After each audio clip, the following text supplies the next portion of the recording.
Halo, selamat pagi. Apa kabar? Luar biasa, karena kita punya Allah yang luar biasa, amin. Selamat datang di Andre Sabet Channel, My Quality Time with Jesus. Sebelum saya sharing firman Tuhan hari ini, sekedar reminder bahwa tujuan YouTube channel ini adalah untuk memberkati, terus memberitakan firman. Anda boleh share di grup-grup rohani dimanapun kita berada, dimanapun kita aktif bermedsos. Oke? Alright.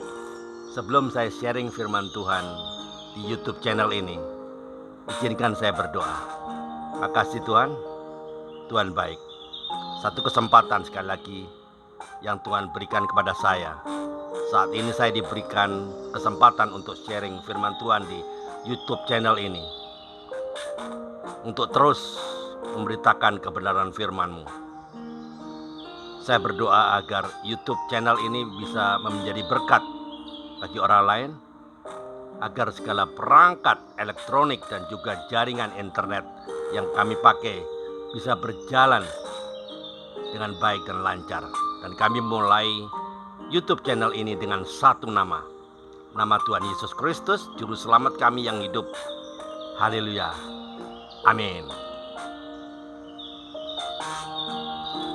Bagi teman-teman yang ingin mendukung YouTube channel ini, boleh klik subscribe, komen, like, and share agar YouTube channel ini bisa memberkati banyak orang.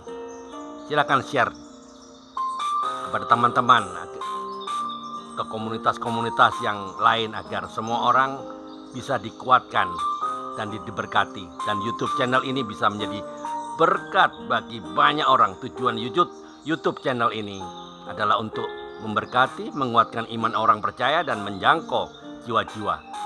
Silakan dibagikan di grup-grup rohani dimanapun kita aktif bermedsos. Alright, saya beri judul firman Tuhan pagi ini.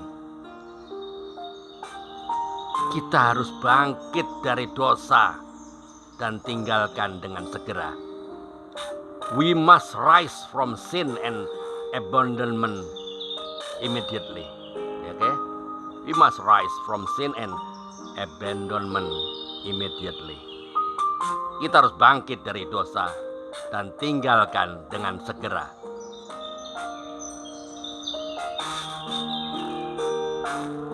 Di dunia hukum, kita kenal yang disebut pasar berlapis.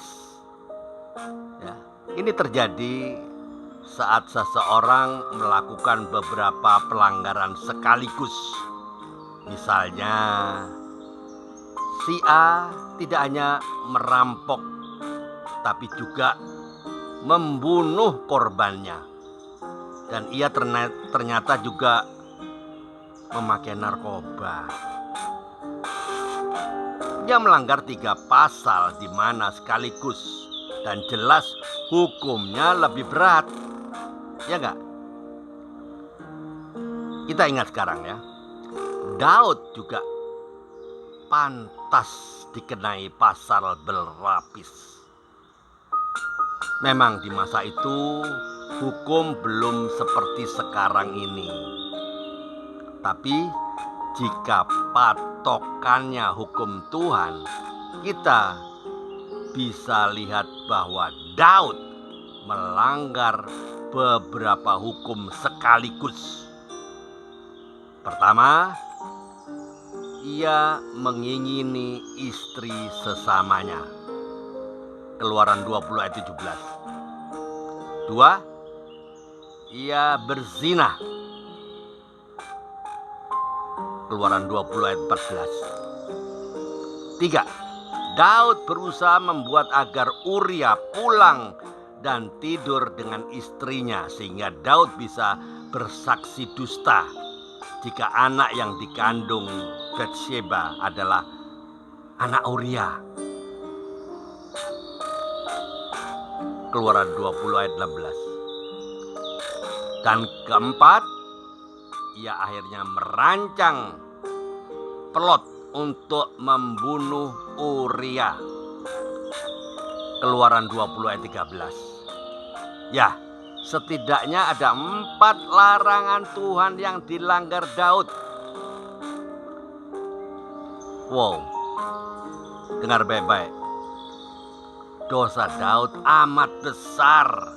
Apalagi korbannya bukan hanya tidak bersalah, tapi amat setia kepadanya.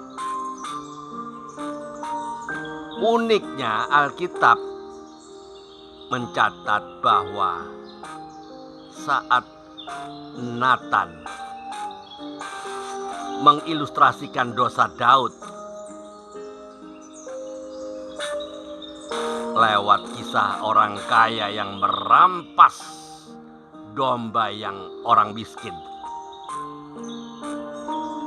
Daud menjadi sangat marah pada orang kaya itu. Ia tidak sadar bahwa dirinya pun berbuat sama kejinya. Tak heran hukuman Tuhan pun berat. Untunglah Daud punya hati yang lembut.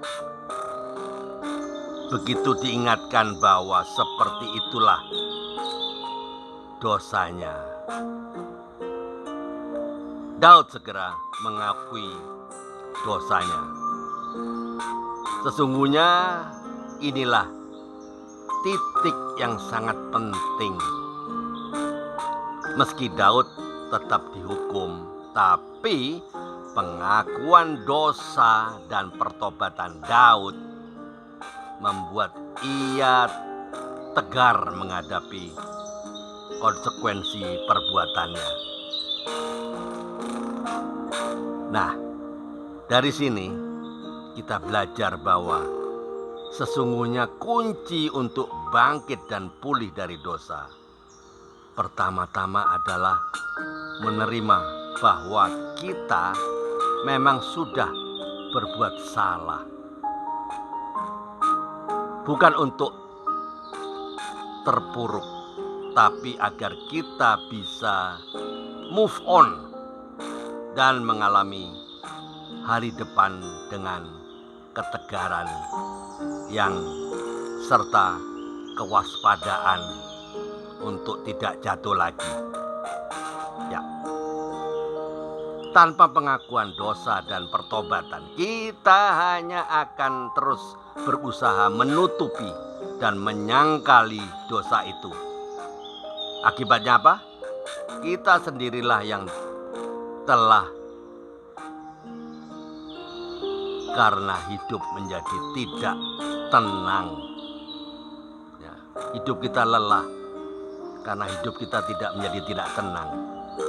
Dan kita terus diselubungi kepalsuan-kepalsuan. Kepalsuan yang satu menutup kepalsuan yang kedua, dan seterusnya dan seterusnya.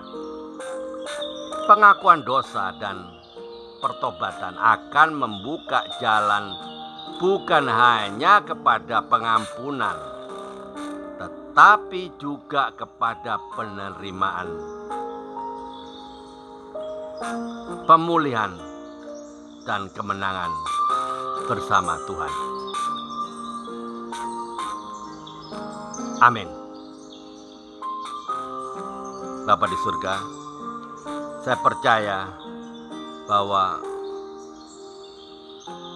Engkau mau mengampuni kami yang saat ini mengalami dosa dan saat sadar bahwa kami adalah orang berdosa. Bapa di surga, saya percaya bahwa apapun yang terjadi di dalam hidup kami tidak bisa pungkiri bahwa kadang-kadang kami selalu terjatuh dalam dosa.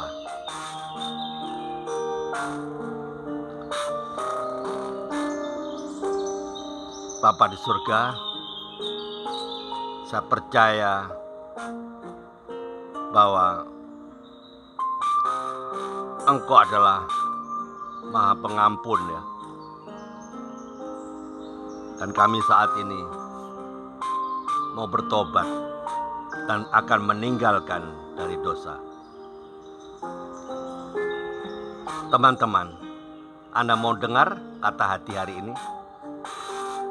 Kata hati hari ini, kerinduan hati yang menyenangkan hati Tuhan. Mazmur 118 ayat 19. Bukakanlah aku pintu gerbang kebenaran. Aku hendak masuk ke dalamnya, hendak mengucap syukur kepada Tuhan. 1. Bersyukur pada Tuhan, anugerahnya. Kerinduan hati kita diperhitungkan sebagai kebenaran. 2. Lakukan bagian yang terkecil sekalipun, dimulai dari yang tidak nampak namun dalam agenda Tuhan. 3. Pikirkan dan cari perkara-perkara yang di atas, bukan yang di bawah. Ya Tuhan, aku percaya segala yang baik dan yang berkenan berasal dari atas. Haleluya. Amin.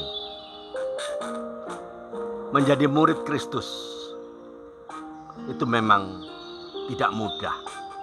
Tapi itu bukan berarti tidak bisa. Bersama Tuhan kita akan lakukan perkara-perkara besar. Untuk itulah kita dipanggil. Anda hebat. Anda bisa karena Anda luar biasa. Indonesia diproteksi Tuhan. Indonesia diberkati Tuhan. Walking with Jesus. Walking every day. Walking all the way. Save the lost at any cost. Selamatkan yang terhilang berapapun harganya. Amin. Tuhan Yesus memberkati.